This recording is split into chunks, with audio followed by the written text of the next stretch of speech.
자, 오늘은 19장 하겠습니다. 열방에 대한 심판 지금 하는 중인데 그 중에 19장 이집트.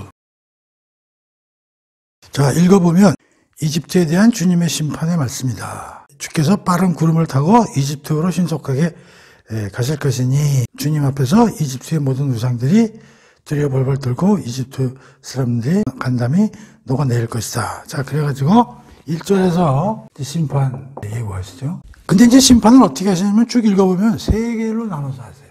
세 분야로 나눠서 심판하시겠다. 그런 건데 첫 번째는 2절이에요. 2절에 보면 무슨 얘기가 나오냐면은 이집트를 하나님이 심판하시는데 내가 이집트 사람의 마음을 뒤흔들어 두 사람만 남았어도 서로 싸우게 하겠다. 그래서 형제들끼리, 이웃들끼리, 성읍들끼리 다투며 싸우게 하겠다. 그러니까 이게 뭐 사회적 혼란이죠.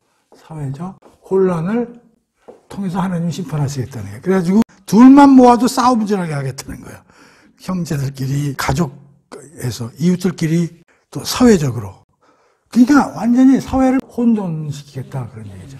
오늘날로 말하면 이제 여당, 야당, 계층 간의 갈등, 잘 사는 자와 어려운 자, 뭐 이런 걸 아주 극심하게 대립되게 하겠다. 이렇게 해서 이집트를 이제 혼란 빠뜨리겠다, 이제 그런 걸 이제 하시는 거고. 그 다음에 3절 보면 재밌어. 그러니까 뭐 난리가 나니까 어떡한다고? 정신을 잃고 점치, 마술사, 무당, 죽은 자의 혼백을 불러오는 그 사람들 막 찾아다니고 이제 오만 영적 대혼란이 일어나겠다 그런 얘기죠. 두 번째는 하나님이 어떤 걸 손을 쓰시냐면은 5절이에요. 나일강을 마르게 하겠다는 게, 나일강이라는 게 풍요의 젖줄인데 이걸 마르게 하겠다는 거예요. 그래서 나일강의 운하들에서는 악취가 풍년할 것이고 이집트 모든 시내들은 바싹 마르고 무성했던 갈대와 파피루스도 까맣게 병들어. 그러니까 이게 뭐 경제적 파탄을 통해서 하나님이 혼내겠다, 이제 이런 얘기예요. 그 다음에 세 번째는 뭐냐면 11절부터 13절까지인데 지혜로운 자들, 그 나름대로 뭐 지식층이라든가 뭐 이런 사람들을 혼미시키겠다는 거예요. 그러면 어떻게 돼? 그래서 국가 전략이 이제 실패로 돌아가게 하겠다는 거예요. 한번 읽어볼까요? 파라오의 참모들도 좋은 일 합시고 미련한 소리만 짓거리는구나. 그러니까 참모들 입에서 어떻게 돼? 엉뚱한 소리만 하고 있는 거예요. 12절 보면 내 지혜로운 참모들아 지금 어디에 있느냐. 그들을 시켜서 전능하신 망군의 주께서 이집트에 대해 세워놓으신 계획을 네게 보고 하게끔 해보아라. 소원의 지도자들은 참으로 어리석어 지각이 없고 노베 지도자들은 스스로를 기만하고 있다. 그들은 이집트의 주주들 같은 존재들이면서도 나라를 잘못 이끌어 망하게 하게 하겠다. 여기서 소환하고 노비라는 게 나오잖아요. 그러니까 이게 뭐냐면 팅크탱크 그룹. 팅크탱크가 뭐야? 자문하고 이러는 하는 거냐. 우리로 말하면 카이스트라든지 또 나라의 또 경제 정책을 또 아이디어를 내는 뭐 기재부 같은 데든지 뭐 KDI나 이런 걸 어떻게 한다는 거야? 하나님이 혼미하게 해가지고 그들이 세운 국가 전략이 완전히 엉망진창 만들게 하겠다는. 그래서 이런 세 가지를 통해서 하나님이 이집트에 대해서 심판하시겠다는 거죠. 사회적 혼란. 우리나라가 극심하죠? 경제 지금 안 좋죠? 우리나라에 지혜로운 자들이 있습니까? 자. 있는 애들은 다 숨었어. 그 엉뚱한 애들이 나와가지고 이거 하고 있잖아요. 자. 이런 식으로 해서 하나님이 혼을 내겠다. 그래서 14절 보면 재밌죠? 14절에 마음속에 무슨 영이라고 나와요? 개혁개정에? 어지러운 영이요? 여기는 혼란의 영이라고 나오는데 정말 눈이 먼다는 거예요. 제정신이 아니네요. 이런 식으로 이제 이집트로 이제 혼을 내시겠다 그런 얘기요. 그러면서 15절에 보면은 그 나라의 머리, 꼬리, 종려나무, 갈대 모두가 쓸모없는 존재예요. 그래서 머리는 좀 권력층, 꼬리는 이제 중산층, 종려나무, 갈대, 상류층, 하류층 뭐 할 거 없이 막 엉망진창 된다는 거죠. 자, 그런데 16절부터 어떻게 돼요? 16절 맨 앞에 뭐가 나와요? 이게 또 그 노래가 나와요. 여기서 반전 메시지가 나와요. 이 사상 아주 짜증나게 하는 게 뭐냐면 계속 돌린다고 이게 반전 메시지가 나오는데 한번 봅시다. 어떤 게 나오나. 자, 첫 번째. 이집트 사람들이 나약한 여자들처럼 두려워할 것이다. 그들을 치려고 손을 빨리 후들이시는 전능하신 망군의 주님 앞에서 그들은 잔뜩 겁먹은 여인들처럼 두려워 벌벌 떨 것이다. 그날에 유다 땅이 오히려 이집트 사람들에게 놀람과 두려움의 대상이 될 것이다. 지금 유다가 자꾸만 어디를 견눈질을 해. 애굽을 견눈질해서 쟤들과 한번 그 건보를 맺어가지고 아수르에 대항 뭐 이러는데 거꾸로 뭐라 그래 지금? 그날이 되면 이집트 사람이 누구를 지금 무서워할 거래. 유다 사람을 무서워할 거래. 거꾸로. 그 다음에 또 18절 보세요. 그날에 이집트 땅에 5성읍이 이제 만들어지는데 그 성읍은 주민들이 가나안 말을 하면서 살 것이고 전능하신 만군의 주님께 충성을 맹세하고 그분만을 섬기게 될 것이다. 이집트 유다 말을 쓰는 성읍이 만들어질 것이라는 거예요. 그게 무슨 뜻일까? 어떻게든 이집트 사람들 중에 일부가 하나님을 알게 돼서 또 율법을 배우고 이러려고 유다 말을 배우는 그런 지역들이 생겨날 거다. 이런 뜻도 있고 또 하나는 막 흩어져 사는 유다 백성들이 이집트에서 많은 사람들이 모여서 하나님을 찬송하고 이집트 지역 내에서 할 것이다. 뭐 그런 내용이 어찌됐든 이집트 내에 하나님을 알고 하나님을 노래 부르는 그런 성읍들이 만들어질 거다. 이런 얘기예요. 그러니까 반전이죠. 여기서는 완전히 개박살 내시겠다는 메시지가 딱 하지. 여기서는 좀 약간 변화가 돼. 19절 보면 또 그날이 오면 이집트 땅 한가운데 그 여호와를 섬기는 제단이 세워지고 또 그 국경선 땅에도 주님을 숭배하는 돌기둥과 기념비가 우뚝 세워질 것이다. 그래서 하나님을 찬양하고 야 여기는 이거 하나님의 나라야. 뭐 이런 식으로 이런 일들이 벌어질 거라는 거예요. 뭐 21절에 보면 또 이집트 사람들에게 여호와가 내가 누구다 이런 걸 분명히 알려주실 것이고 그들도 주를 알게 되어 주님들께 희생제물과 각종 예물을 바치면서 예배를 드릴 것이다. 이런 얘기요. 반전이죠. 근데 더 재밌는 건요. 23절, 24절이에요. 대반전인데요. 한번 읽어볼게요. 23절이요. 또 그날에는 이집트와 아시리아를 연결하는 넓은 도로가 뻥 뚫릴 것이다. 그래서 아시리아 사람들과 이집트 사람들이 서로 자유롭게 오가면서 그들의 손을 잡고 다 함께 주님을 섬길 것이다. 아니 지금 지역적으로 여기 위에가 아수르고 여기가 애굽이고 여기가 이제 이스라엘인데 이거 강대국이거든요. 이것도 강대국이고요. 소국이거든요. 이스라엘은 조그만 나라거든요. 근데 여기에 지금 뭐가 뚫린다는 거예요? 도로가 뚫려가지고 얘네들이 서로 어떻게 된다는 거? 교류한다는 거죠? 그 다음에 또 24절 보세요. 그날이 오면 이스라엘과 이집트와 아시리아 이들 세 나라는 온 세상에 복을 끼치는 나라가 될 것이다. 이 세 나라가 어떻게 된다는 거예요? 하나님 복의 근원이 되고 지금 위하고 아래하고 지금 어떤 상황입니까 지금? 대반전이잖아.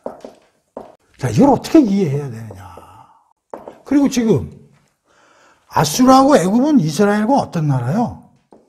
가해자잖아요. 공격하는. 이거는 피해자잖아요. 근데 지금 그날에는 셋이 다 같이 복을 받는다는 거 아니야.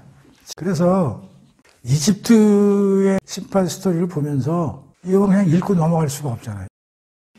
이 문제를 어떻게 해결하고 넘어가야 될 거 아니에요. 그래서 이게 어렵다는 거예요. 그래서 잘 기억해둬요. 왜 그런가는 조금 이따 설명할게요. 자, 대반전에 일어나는 특히 반전도 이해가 되는데 이게 24절은 도대체 이해가 잘 안 되잖아 이게. 아수르는 지금 하나님이 지금 완전히 도려내겠다고 지금까지 쭉 그려오셨잖아요. 근데 복을 받는다? 이 문제에 대해서는 두로와 시온까지 하고 나서 전체적으로 이 문제를 한번 신학적으로 우리가 고찰을 해보도록 할 거예요. 이런 대반전의 스토리가 이집트에 담겨 있구나. 오케이? 그럼 이제 알고 넘어가자고. 자, 그 다음에 이제 20장, 21장 같이 하겠습니다. 20장에는 어떤 나라가 나오냐면 이집트와 구스에 대한 멸망이 이게 20장이야. 21장은 또 바벨론이야. 또 나와 바벨론이. 자, 20장 볼게요. 3절 보세요. 주께서 말씀하셨다. 내 종 이사야가 3년 동안 옷을 벗은 제 맨발로 다닌 것은 앞으로 이집트와 구스가 당할 일에 대한 표징과 같다. 자, 지금 20장 3절에서 어떤 얘기가 나오냐면 이사야에게 하나님이 어떤 메시지를 던지는데 뭐요? 벗고 다녀라 이거예요. 옷을 벗고 다녀라. 몇 년 동안? 3년. 이런 메시지가 던져지니까 그래서 이사야가 3년 동안 진짜 빤스바람으로 돌아다니는 거야. 3년을. 2절 보세요. 20장. 주께서 아모스의 아들 이사야에게 말씀하셨다. 너는 허리에 두른 베옷을 벗고 신발도 벗어. 그리고 주께서 명령하신 대로 행하여 300 겉옷을 또 벗고 소금만 입은 채로 맨발로 뛰어다녀라. 이런 얘기야. 팬티만 입고. 그래서 이걸 실행을 해요. 이 얘기가 뭐냐면 이집트와 구스는 3년 안에 네가 빨가먹은 것처럼 개망신당하고 소멸될 것이다. 그러니까 제발 이집트하고 구스 애들이 사절단 보내서 뭐 하자, 뭐 동맹을 맺자, 뭐 이러면 아예 거절해라. 그런 얘기죠. 왜냐면 어차피 3년 안에 쓰러져 갈 놈들인데 걔네들하고 붙어서 무슨 유익이겠냐. 그런 얘기예요. 이렇게. 그래서 20장은 그런 스토리가 있다. 그렇게 아시면 되고. 자, 그래서 이제 21장은 또 바벨론이 나와. 바벨론 처음에 했잖아요. 우리 13장, 14장에서 바벨론 얘기 했잖아요. 그래서 또 읽어보면 또 그렇고 그런 얘기야. 근데 재미난 단어가 하나 나오는데 3절, 21장 3절에 보면 이 환상으로 인해 나는 나의 허리는 끊어질 듯 아팠다. 마치 아이 낳는 여인처럼 나의 온몸을 덮친 그 극심한 고통 때문에 나는 어찌할 바를 모르고 몸부림치며 괴로워했다. 정말로 두려운 현상이었다. 나는 내 귀로 들은 것 때문에 비틀거렸고 내 눈에 보이는 것 때문에 정신을 잃었다. 이사야가 이제 어떤 환상을 본 거야. 근데 이걸 듣고 어떤 걸 느끼냐면 이사야가 막 가슴이 찢어지고 해산하는 고통에 이런 걸 느꼈다는 거지. 그럼 도대체 이 묵시가 뭐냐? 2절 보세요. 나는 두려운 환상을 보았다. 환상 가운데서도 주께서 말씀하시기를 반역자가 반역하고 약탈자가 약탈하는구나. 엘람 족속아 공격하라. 메대 족속아 포위하라. 이제 때가 이르렀도다. 내가 바빌로니아 제국에 짓눌려 탄식하는 온 세상 모든 민족들의 고통을 끝장내리라. 자, 지금 우리가 앞에서도 배웠지만 지금 아수르 그런 나라에 대해서 지금 신경 쓸 텐데 지금 바벨론이 나왔잖아요. 바벨론은 아직도 지금 잘 눈에 안 띄잖아요. 근데 지금 2절에서는 뭐라 그래요? 이 바벨론 누굴 통해서도 없애겠다는 거예요? 엘람 족속아 공격하라. 메대 족속아 포해라. 그러니까 메대나 이런 나라를 통해서 누구를 혼내겠다는 거예요. 바벨론. 그러니까 바벨론이 여기서 완전히 멸망하고 패망하는 그런 걸 이제 환상을 본 거지.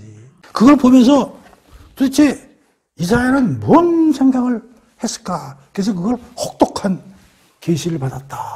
무시무시한. 아마 이사야도 놀랐을 거야. 아니 지금 아수르도 하나님 손좀 보시겠다고 그랬다가 지금 아수르는 어마어마한 대강국이거든. 근데 그걸 바벨론이 와서 치겠다고 지금까지 또 하시다가 아니 또 그 바벨론도 메대와 바사 같은 페르시아에서도 박살나겠다는 걸 듣는 순간에 야 도대체 이 세상은 이게 어떻게 흘러가는 건가. 여기서 뭘 느꼈을까? 이거는 뭐 아무도 모르죠. 어떤 생각을 가지고 있었는지.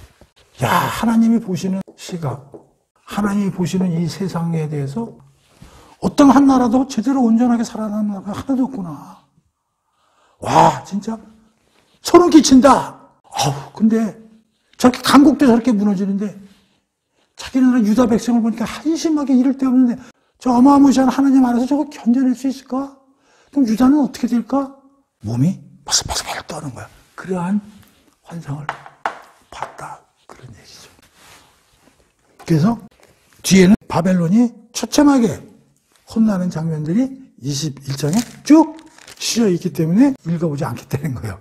읽어봐야 그 얘기가 혹독하게 혼나는 장면들이 나오는 거예요. 오케이? 네. 그래서 20장과 21장도 이렇게 해서 넘어가는 거예요. 자, 22장 봅시다.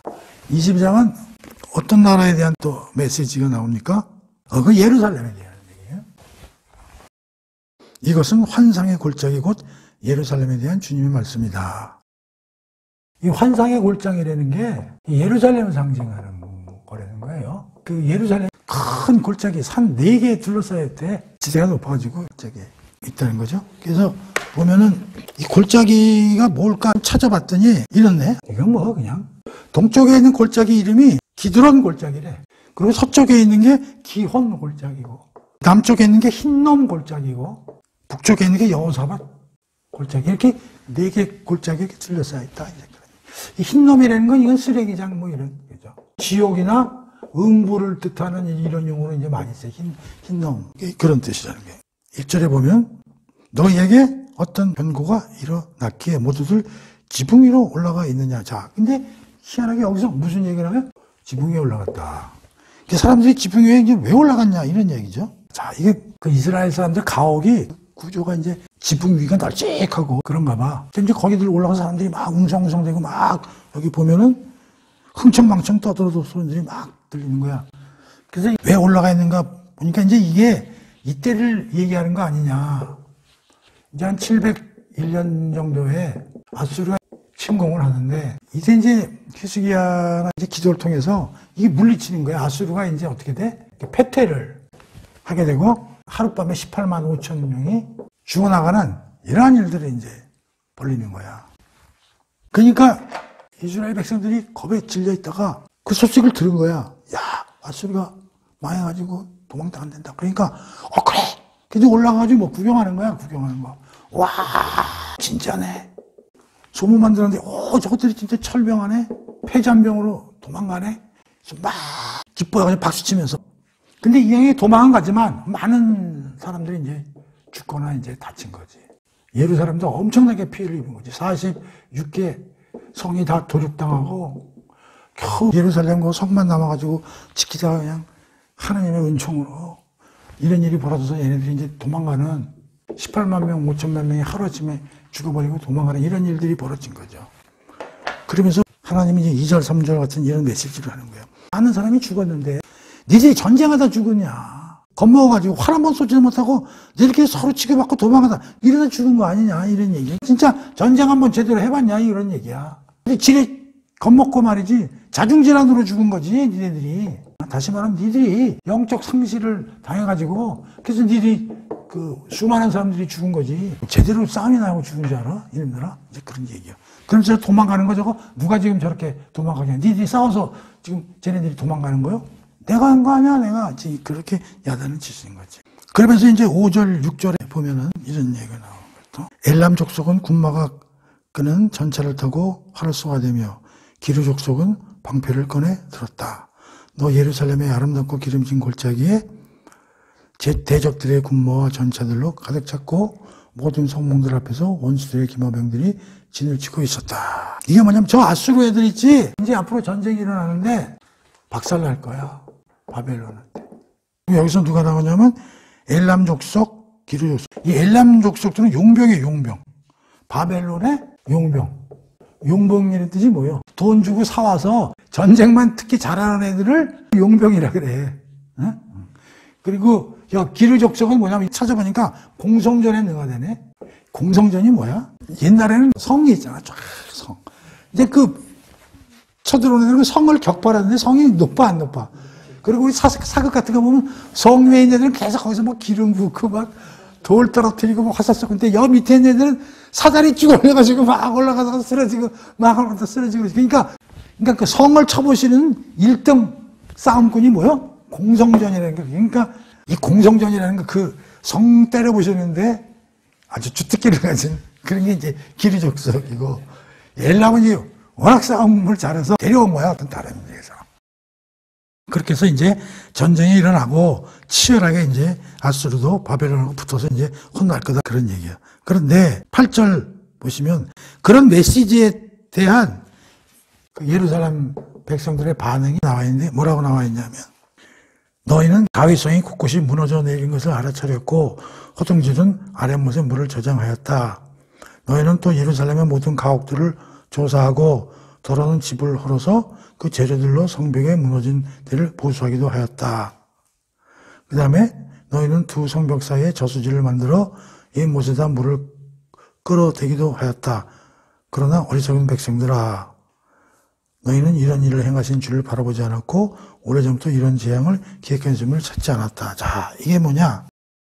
이제 이런 전쟁이 일어날 걸 대비해가지고 자기네들 나름대로 방어책을 마련하고 시행했다는 거예요. 뭐라고 나와 있어? 8절에 보면. 그들이 수패국, 여기 수패국이면 무기고라는 얘기야, 무기고. 그들이 무기고로 내려가서 이제 드디어 무기들이 몇 개 있나 그때 그걸 챙겨보고 그것을 꺼내 들고 다윗 성에 어디 곳이 무너졌는지 보고 개보수하고 나름대로 방어진을 쳤다는 거예요. 그 전쟁에 대비해서. 근데 그거에 대해서 11절에 그 유다 백성들의 그 대응책에 대해서 하나님이 뭐라고 그러냐면, 너희는 하나님을 바라보지 않고 오래전부터 이런 재앙을 계획하신 분을 찾지도 않았다. 자, 니들이 이 자구책을 강구한 건 좋은데 여기서 하나 빠뜨린 게 있다는 거예요. 하나님을 의뢰하고 의존해야 되는 걸 갖다 빠뜨리고 하나님을 완전히 잊어먹었다는 거예요. 이게 큰 실수라는 거예요. 그래서 니들 스스로의 자구책만 간구고 앉았다고 질책하는 게 11절이라고. 그러면 도대체 하나님을 찾고 니들이 뭘 했어야 하냐면 12절을 했어야 된다는 거예요. 한번 읽어보세요. 그날에 주 만군의 여호와께서 명령하사 통곡하며 애곡하며 머리털을 뜯으며 굵은 배를 띠라 하셨거늘. 통곡하고 하나님 앞에 쓰러져서 배옷을 입고 회개하고 하나님 살려주세요. 앞으로 잘할게요. 이걸 했어야 된다는 거야. 이거를. 근데 이걸 안 하고 8절을 했다는 거예요. 8절을. 꼴에 나가지고 무슨 성벽 복구하고 앉아가지고 무슨 저수지 이런 거 좀 이렇게 개보수하고 이러고 앉아 있었지 않냐 이런 얘기지. 근데 이런 일을 안 하고 13절 보세요. 뭔 일을 하고 있냐 보세요. 그때 너희가 어떻게 하였느냐? 도저히 너희는 흥청망청 떠들고 웃으며 기뻐했다. 소를 잡고 양을 죽여 그 고기를 먹고 포도주를 마시며 외치기를 에이씨 어차피 죽을 수도 있는데 에라 그냥 돼질 때 돼지대로 처먹고는 돼지자. 그러니까 그 지붕에 올라가가지고 신난다 신난다. 쟤네들 도망간다. 야 돼지 잡자. 야 소 잡자. 언제 전쟁이 일어나서 죽을지 모르지만 먹고 죽은 귀신은 때깔도 좋다. 이렇게 했다는 거예요.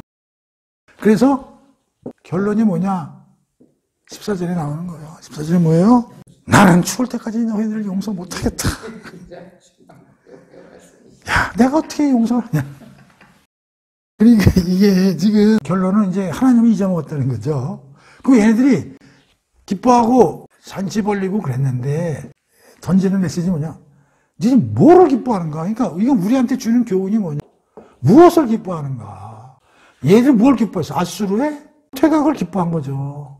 그러니까 이게 다시 말하면 기쁨이라는 것은 내 마음과 내 영혼에서 가장 가치 있다고 느끼는 것, 이것이 채워졌을 때 기쁨을 느낀다는 거예요. 이게 안 채워졌을 때는 두려움과 실망과 우울감과 이런 걸 느낀다는 거예요. 그러니까 너희들은 마음과 영혼 속에 하나님이 들어와야 된다는 거예요. 하나님의 말씀과 하나님으로 꽉 차서 그걸 기쁨으로 여겨야 되는데 일반 사람들은 그 마음 내가 최고로 가치 있는 거 그게 돈이면 돈, 그게 권력이면 권력, 그게 자식이면 자식, 그 쾌락이면 쾌락 그런 것들이 채워지는 걸 이들 기쁨으로 알고 사는데 이건 안 된다는 거예요. 이거는 영원히 못 간다는 거예요. 그리고 하나님이 생각하는 그러한 그 천국이나 하나님 나라로 가는 길이 아니라는 거예요. 그러니까 그 이스라엘 사람들이 올라가서 기뻐가지고 그 하나님이 그 애들 다 혼내가지고 보냈는데 왜 지들이 한 게 뭐 있다고 올라가서 박수치고 그 돼지 잡자 먹자 놀자 이러고 앉아있냐 이런 얘기지. 그리고 기가 탄다는 게 가가지고 저수지나 고치고 앉아있고 빨리 성전에 와가지고 하나님 찾고 잘못했습니다고 배옷을 입고 콩독하고 탄식하고 해야 되는데 그래서 22장이 이제 그런 내용으로 돼 있다. 이제. 자, 23장 이제 마지막입니다. 이제 그 열방에 대한 나라 중에 이제 마지막에 두로와 시온의 메시지가 나오는데 여기도 반전의 드라마가 나옵니다. 그래서 두로와 시온을 하고 이집트의 반전 스토리와 함께해서 그걸 어떻게 해석해야 되는지 좀 우리 고민을 해보자고. 23장 어디하고 어디예요? 두로와 시돈. 이게 재미난데요. 첫 번째로 나온 나라가 어디예요? 바벨론이죠. 마지막이 이제 두로와 시돈이에요. 근데 바벨론은 뭐로 유명한 나라예요? 하나님을 대적하고 뭘 좋아해요?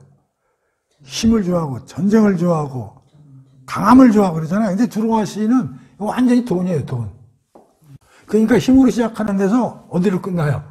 돈이요. 우리가 제일 좋아하는 거잖아요. 권력과 돈. 이 두로와 시도는 이 해상 도시예요. 지도를 보면 지중해 그 이스라엘 더 좌측 레바논 옛날 이름은 페니키아라고 그러는데 완전히 그 지중해 해상 무역의 핵심이에요. 플랫폼 도시예요. 우리 플랫폼이라고 많이 쓰죠. 플랫폼이 뭐예요? 돈 많이 벌잖아요. 네이버나 이런 카카오 이런 거 그게 플랫폼이거든요. 그러니까 거길 통과하지 않으면 뭐든지 뭐가 안 돼요. 장사가 뭐가 안 되는 거야. 모든 걸 다 빨아들일 거 완전히 그 시장이야 시장. 네이버 카카오 아마존 같은 거 요새 안 통하면은 뭐 판매가 안 되잖아요. 전부 여기가 그냥 완전히 딱 잡고 있는 거야. 이게 두로와 시돈이 이런. 그러니까 엄청나게 돈을 벌어요. 오늘날 말하면 극성 자본주의예요. 그 당시에. 자본주의 극치를 보여주는. 떼돈을 번다고. 이게 뭐 돈이 뭐 그냥 어마어마한 거죠. 여기서 이제 학자들에게 이 도시가 황금 만능주의, 극단적 자본주의, 모든 가치가 돈. 그러지 왜 사치가 뭐 오죽하겠어요. 음란, 또 우상숭배, 재미나는 게 우리가 남북 이스라엘 중에서 제일 나쁜 놈이 제일 많이 성경에도 많이 언급된 게 누군 것 같아요? 아합이죠? 아합의 마누라가 누구예요? 이세벨. 근데 학자들이 연구해본 건 이세벨이 시돈 왕의 딸이래. 이세벨이 그 시돈 출신이래. 지금으로 말하면 재벌집 딸이네. 하여튼 어쨌든 이 시돈의 핵심적인 바알하고 아세라 신, 우방신. 이건 이제 태양하고 관련되고 이건 땅하고 관련되는 거죠. 그래서 이 두 개를 그냥 아합한테 그냥 딜이 가르쳐가지고 아합이 그냥 여기서 헤매지를 못하는 게 이 바알신하고 이 아세라 신에서 특히 이세벨 얘는 뭐 완전히 이쪽 오리엔트 되네가지고 처음 알았는데 이거 이세벨이 시돈 출신이라는 여인이라는 것도 이거 참 학자들이 잘 밝혀내요. 그래가지고 이세벨이 그 북이스라엘에 그친 그 영적 혼란이 어마어마하다. 여자들이 영적으로 괴롭히는데 이게 엄청난 거예요. 바알 아세라 신은 풍요의 신이다. 이세벨이 아합을 꼬셔서 온통 이 두 신을 숭배하도록 만들었다. 여호와의 신앙이 초토화됐다. 그래가지고 엘리야가 그 당시에 북이스라엘에 있을 때 가뭄이 일게 해달라 그래가지고 그냥 비가 안 와. 그래가지고 먹고 살기가 그냥 힘들고 막 동서가 안 될 때 드디어 이제 엘리야가 아합한테 가가지고 하도 얘네들이 우방숭배를 많이 하니까 그쪽하고 게임하자 이렇게 된 거야. 그래가지고 이제 하늘에서 비를 내리게 하는데 누가 비를 내리게 하는지 내게 하자 그래가지고 엘리야하고 그쪽 이세벨이 숭배하는 선지자들하고 붙어가지고 드디어 싸움을 해가지고 얘네들이 해봐야 비가 내려 안 내리지. 엘리야가 기도하니까 딱 하나님이 비를 내려주시. 이거 누가 이긴 거야? 엘리야가 이기고 하나님이 이겼지. 근데도 불구하고 그러면 이세벨이 꺾어야 될 거냐? 꺾이는 그냥 더 지랄발광을 해가지고 저 새끼 잡아서 쥐야! 그래가지고 엘리야가 그냥 36개 도망가면서 아유 비랑 이렇게 어떻게 살아 그러면서 하나님 이제 나 할 만큼 다 했으니 나 이제 죽여줘. 나 이제 더 이상 여기서 선지자들은 못하겠어 하고 한탄하는 게 이제 엘리야가 이제 그 스토리가 이제 나오잖아요. 그런 거죠. 그래가지고 이제 첫 번째 바벨론 마지막 들어가시던 이게 또 대비가 되는 거야. 돈과 권력의 상징. 1절을 봅시다. 이것은 두로에 대한 주님의 말씀입니다. 다시스의 베드라 슬피 울며 통곡하라.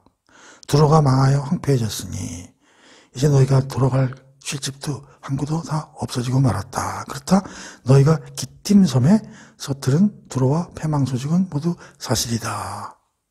다시스가 어디냐면 스페인이야. 몰라 스페인. 이게 두로와 시돈이 만든 이게 부속 식민 도시야. 스페인의 그 항구 도시인데 여기서 이제 물건을 싣고 쫙 이제 항해를 하는 거죠. 그럼 어디까지 와야 되냐면 두론까지 와야 되는 거야. 이게 지중해 보여. 이게 이제 이태리, 이게 로마, 이게 스페인. 여기가 이제 레바논이고 여기가 이제 두로. 여기 이집트에서도 또 그 곡물 싣고 뭐 여기 싣고 다 그렇게 와가지고 여기까지 와서 이제 여기서 이제 하차를 하고 무역을 하고 막 이랬는데 가는 도중에 다시스에서 물건을 싣고 가는 도중에 두로가 망했다 여기. 그러니까 망했다는 소식을 중간 어디서 들었냐면 기띔섬에서 두로의 패망 소식을 들었다는 거야. 여기 기띔이 이거는 중간에 있는 도시야. 이게 오늘날 키프로스라네. 배를 싣고 막 이제 두로까지 가야 되는데 중간에서 그러니까 갈 데가 있어 없어? 그 망했다니까. 그러니까 다시 돌아가야지. 2절 보면은 그동안 바다를 부지런히 돌아다니며 장사하던 시돈의 선원들 때문에 부유하게 된 너희 지중해의 바닷가 백성들아 이제 입을 닫고 잠잠. 자, 그러니까 이 두로와 시돈을 배경으로 한 그 여러 가지 그 해상 도시들이 무역을 해가지고 엄청 떼돈을 번 거예요. 수많은 항구 도시들이. 지중해 뭐 곳에 이제 여기 뭐 도시들이 많이 있으니까 떼돈을 버는 거예요. 떼돈을 해상 무역을 통해서. 3절에 보면 이집트의 나일 강변에 비옥한 농경지에 수확한 온갖 곡물들을 바다로 운반해 드렸으나 참으로 두로는 문나라들의 곡물 시장이 되었다. 자, 그러니까 이 해상 무역 하는 놈들이 또 이집트에서 그 어마어마한 나일강에서 곡물이 나오니까 그거 다 실어가지고 어디로 날리는가? 두로로 갖다 거기서 또 다 전 세계로 퍼뜨리는 거지. 그러니까 이게 완전히 두로가 곡물 시장에 또 있기 시작했다는 거죠. 그래서 돈을 어마어마하게 두로와 시돈이 벌어가지고 뭘 했냐면 곳곳에 식민지를 엄청나게 개척을 했대요. 4절 시돈아 너 부끄럽구나. 너 바다의 요새인 두로야 너도 수치롭구나. 바다가 너희를 버리며 말하기를 내가 몸부림치며 해산의 고통을 겪은 적이 지금껏 없으니 자식을 낳은 적도 없다. 정말로 나는 아들을 기른 적도 없고 딸을 기른 적도 없다 하시는구나. 바다의 요새. 요새라는 말이 뭐예요? 요새. 요새라는 것은 공격받지 않는다는 거예요. 난공불락이라는 거죠. 어떤 것도 공격해서 파괴할 수 없는 그런 요새라는 거죠. 그러니까 두로와 시돈은 파괴되거나 망하거나 패망할 수 없는 그러한 그 상징이 두로와 시돈이라는 거예요. 누가 두로와 시돈을 망하게 하냐? 못한다는 거예요. 왜? 여기는 엄청난 돈과 그리고 엄청난 식민 도시를 갖고 있기 때문에 침략해봐야 소용이 없대. 배를 타고 어디로 가? 수많은 식민 도시들로 도망가 있으면 잡을 수도 없고 어떻게 해볼 수도 없다는 거예요. 그런데 이제 7절에 보면 이 황폐한 성이 그토록 유구한 역사를 지닌 성이냐. 두로와 시돈 누구도 깨지지 않고 누구도 망하지 않는 어마어마한 도시라고 내려온 도시인데 지금 완전히 망했다는 거예요. 그러니까 뭐야? 이 도시가 지금 옛날 그 명성이 높았던 그런 도시란 말이야? 그렇게 항상 자랑하고 기뻐한 성읍이었단 말이야? 얼마나 다 부서졌으면 그렇게 됐냐 이런 얘기죠.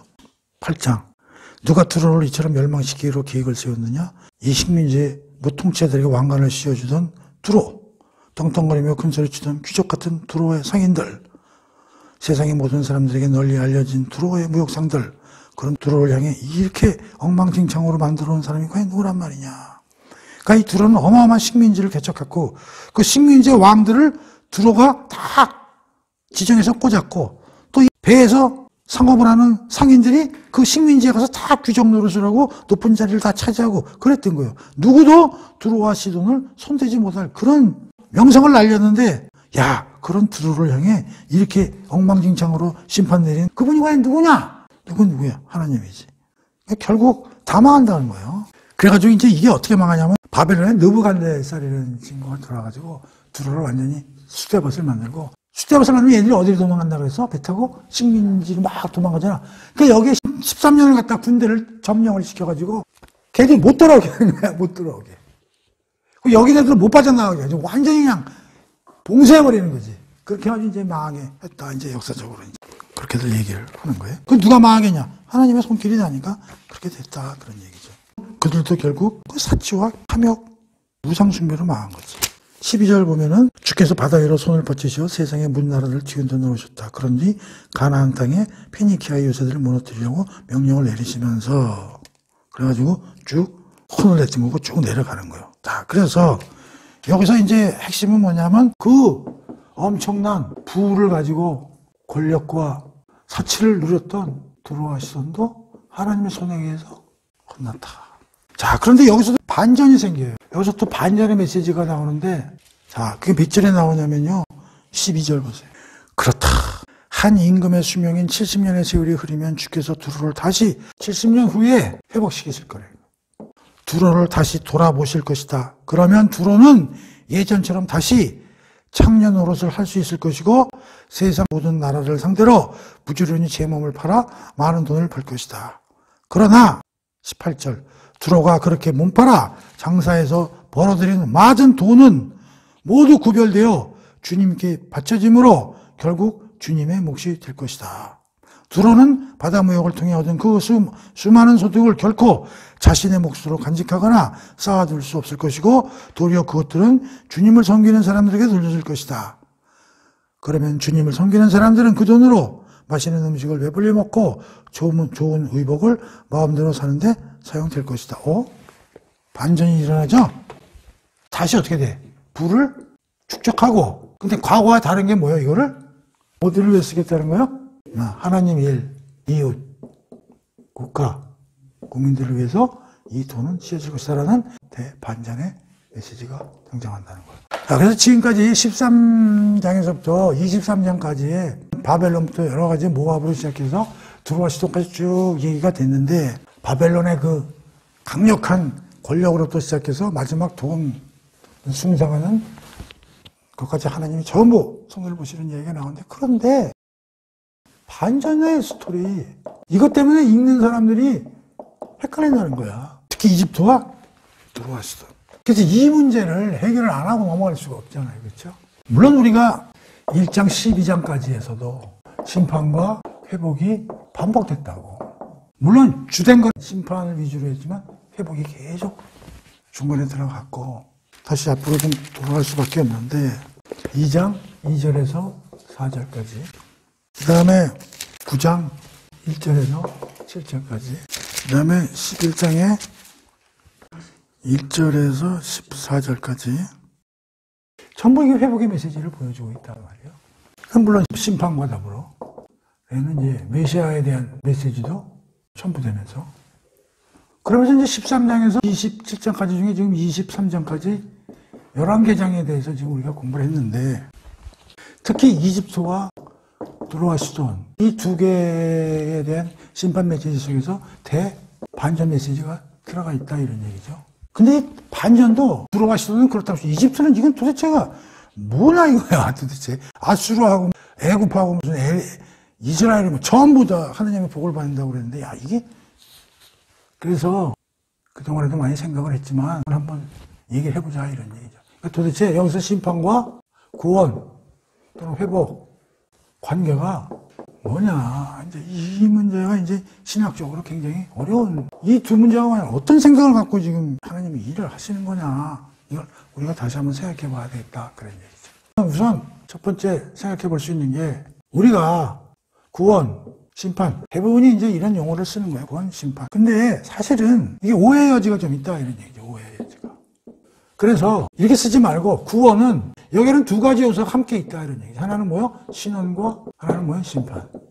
그러니까 구원이라는 것은 신원과 심판이 합쳐진 게 구원이지 구원과 심판이 이렇게 딱 떨어져가지고 1대1 대응 논리로 되어 있는 게 아니지 않느냐. 심판 아니면 구원. 구원과 심판은 1대1.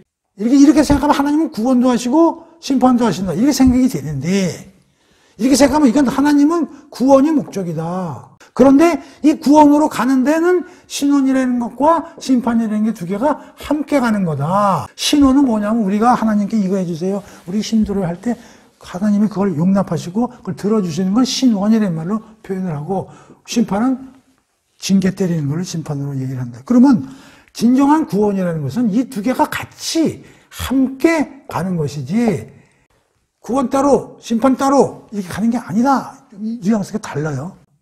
그렇다면은 구원과 심판은 1대1 대응 구조가 아니다. 다시 말하면 심판은 구원으로 가는 기초다. 구원의 목표라는 게 최종 목표. 이게 목표인데 하나님은 구원으로 가려면 어쩔 수 없이 그걸 거쳐서 가야 된다. 거쳐서 가는 단계일 뿐이다. 우리가 앞 시간에 예고편 공부하면서도 10개 과제 얘기하면서 심판으로 끝나지 않는다. 심판하는 목적은 정결하게 하기 위해서 하는 거고 깨끗하게 해서 새로운 건물을 짓고 구원으로 가기 위한 하나의 초석이다. 새로운 건물을 제대로 지으려면 불법 건축물은 어차피 부시는 수밖에 없다. 그걸 안 부시고서 갈 수가 없다. 그래서 하나님은 새 건물을 짓는 게 목적이지 절대 부시는 게 목적이 아니다. 그런데 구원과 심판 자꾸만 이런 식으로 하면 하나님은 때려 부시는 것도 일이고 새로 세우시는 것도 일이고 이렇게 1대1로 생각하는데 그게 아니고 새로 세우려면 부셔야 된다. 이제 그런 논리가 되는 거죠. 하나님은 창조를 하셨다 이 말이에요. 여기에 이제 인간과 이제 모든 피조 세계를 창조했단 말이에요. 동물, 식물, 자연계. 그래서 큰 그림을 계획하고 계셨단 말이에요. 아담을 대표로 하는 인간을 중심으로 상생 구조를 가지고 또 이걸 얘기를 안 할 수가 없어요. 아담을 중심으로 모든 피조물을 관리 주체로 해가지고 시간을 가지고 교제를 통해서 지고지고가 생도록 가시는 큰 그림을 가지고 계셨다 이런 얘기죠. 그런데 여기서 대단히 중요한 게 뭐냐면 아담을 어떻게 지었냐 하면은 하나님의 형상으로 지었다 이런 얘기예요. 그러면서 이거를 갖다 이사야에서 뭐라고 하냐면 자식이라고 표현했고 백성이라고 표현했단 말이에요. 유대인들을. 그렇기 때문에 이 사람들은 하나님 나라의 가족이요 자식들이란 말이에요. 하나님의 형상으로 지었던 얘기는 인간들이 어떤 특성을 갖고 있냐면 하나님의 영광과 명예를 갖춘 그런 사람들이었고, 그럼 이거 지고지복의 상태라는 건 어떤 상태냐? 에덴 동산을 통해서 잘 하드웨어는 만들어졌지만 아직 교제가 안 일어났다고 창세기 때로 공부를 했고, 엄마가 아들 낳아서 며느리를 결혼시켜서 모든 아파트를 다 만들어 놨지만 인테리어 잘해가지고 아직 시어머니와 며느리와의 관계는 아직 시작을 안 했다 이 말이에요. 잘 되기를 바라지만 될지 안 될지 모른다고. 시간을 가지고 교제를 해봐야지.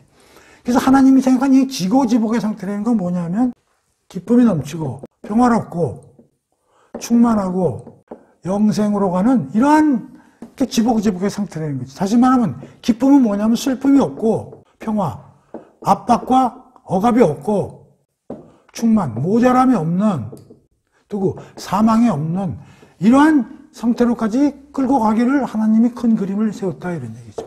근데 이게 깨졌단 말이에요. 그래가지고 오늘날까지 현실이란 말이에요. 팩트고.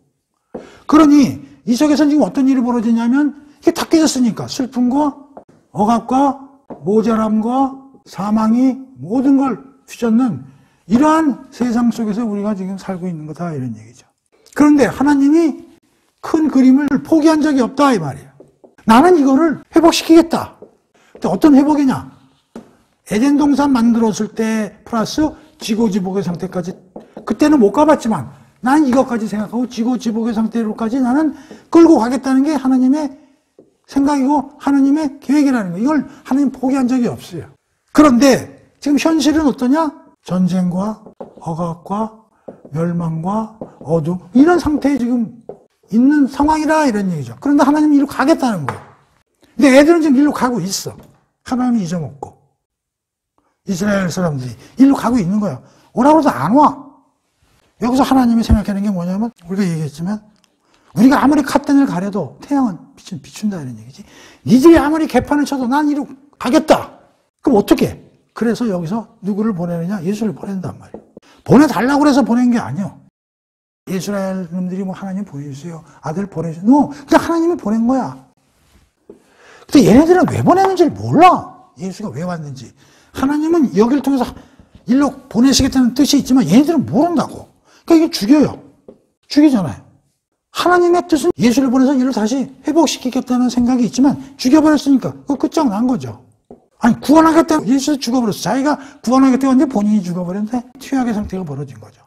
근데 이때 하나님이 뒤집는다고. 어떻게 해서? 예수를 부활시킴으로써. 이게 하나님의 능력이죠. 그래서 여기서 고린도전서에서 뭐라고 얘기하냐면 이 하나님의 계획은 인간의 머리로는 어느 누구도 알아챌 수도 없고 논리로 뭐 어떤 놈도 이 지혜는 알아챌 수가 없다. 이건 하나님만이 하시는 지혜로서 하나님의 능력이다. 이렇게 얘기를 하는 거예요. 따라서 가는 길은 유일한 길은 예수를 통해서 가는 길밖에 없다라는 게 하나님의 생각이라고. 그런데 인간은 다른 길로 간다면 하나님은 어떻게 하셔야 돼? 이거 아니다, 이거 아니다. 고쳐줘야 되거든. 그렇게 하면 안 되는데 죽는다니까 그건 넌 내 자식이 아니야 라고 계속 얘기해. 그러니까 일로 가는 걸 하나님은 막고 불길을 틀어야 되거든. 이게 하나님 쪽에서 보면 심판이고 당하는 쪽에서 보면 고난이다 이런 얘기요. 일로 가면 안 돼. 왜? 내 명예가 있지. 니들은 내 형상으로 만들었는데 왜 그런 짓을 해? 내가 이건 포기 못해. 내가 하나님인데 내 형상으로 줬다니까? 너는 내 DNA가 듬뿍 든 명예롭고 의롭고 지혜로운 놈으로 존재해야 되고 앞으로 존재해야 될 놈인데 이렇게 하면 그게 존재가 안 되니 어쩔 수 없이 난 너를 고쳐서 데리고 가야 돼. 그게 심판이다 이런 얘기지. 하나님의 심판은 말 안 듣는 놈을 때려 죽이는 게 아니고 고쳐서 하나님의 자식으로서 영광과 명예를 갖추도록 만들기 위한 하나의 과정이 심판이다 그런 얘기죠. 이게 하나님의 최종 목적이니까.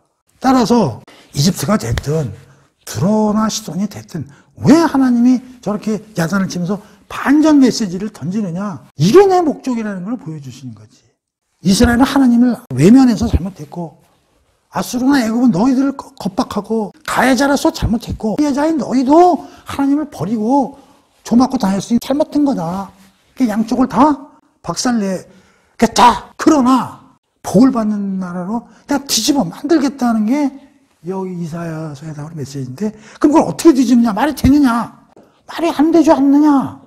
왜? 다 죽였잖아. 멸망시켰잖아. 이집트, 아수르 당했잖아. 근데 어떻게 이거를 갖다가 다시 살려? 말이 돼? 아무리 하나님이지만 그렇게 질문들을 하는 거지. 그때 뭐라고 하냐면, 야, 니들 최악의 상태로 내가 예수 보내서 죽였잖아. 전 우주는 완전히 멸망밖에 안 남은 데서 내가 뒤집었잖아.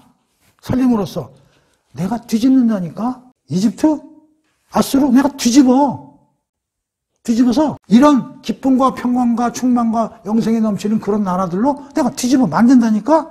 어떻게? 예수를 통해서 뒤집었잖아. 여기 예수의 얘기는 지금 구약에는 잘 안 나오지만 이걸 뒤집듯이 난 이걸 그러니까 예수가 얼마나 중요한 하나님의 그 목적의 증거가 되냐면 예수가 안 나왔으면 하나님이 아무리 이런 얘기를 해도 우리는 안 믿어요. 예수님 그럼 아무리 하나님이지만 뭐 어떻게 하나님이 그런 일을 합니까? 이렇게 어떻게 확 뒤집을 수 있어요? 아무리 하나님이 능력하지만 그러나 내가 뒤집었잖아. 그 뜻이 너희를 뒤집는다니까 그거예요. 그러니까 다시 말하면 여기서 또 무슨 얘기가 나오냐면 이 심판은 하나님 쪽에서 보면 심판이지만 당하는 쪽에서 보면 고난이거든. 그러니까 우리 보고 이사야가 얘기해 주는 게 뭐냐면 고난받는 백성들아 걱정하지 마라. 니들 뒤집는다. 누가 하나님이 뒤집어 준다니까 라는 게 메시지. 그러니까 지금 힘들더라도 걱정하지 마라. 예수 그리스도 안에 있으면 하나님이 뒤집어줘. 뒤집어 줄 테니까 걱정하지 말고 하나님이 시킨 대로 참고 인내하고 조용히 가면 어떻게 만들어진다고? 너희들은 하나님의 가문에 명예와 영광을 가진 인간으로 내가 새로 만들어 주겠다냐. 그러니까 뭐가 그렇게 두려워서 세상에 찌질매고 돈 있고 권력 있는 사람한테 눈치 보고 사는 따뜻하게 가슴 피고 살아라. 그것이 이집트와 들어오시던 에 대한 대반전 메시지에 대해서 우리에게 주시는 이사야를 통해서 주는 하나님의 메시지다. 그런 얘기. 그러니까 오늘 이 얘기를 잘 들으시고 그 각자 하여튼 묵상을 많이 하셔가지고 하나님의 이 목적을 내 거로 만들어서 고난과 어려움 속에서도 이겨내고 살아서 하나님 자녀, 하나님 가문으로서 명예와 영광이 회복시킨다니까 그런 자부심을 가지고 우리가 살아나가자 하는 게 대반전 메시지의 핵심이다. 이런 걸 말씀을 드리고 오늘 여기까지 하고 다음 시간에 24장부터 또 공부를 하도록 하겠습니다. 끝.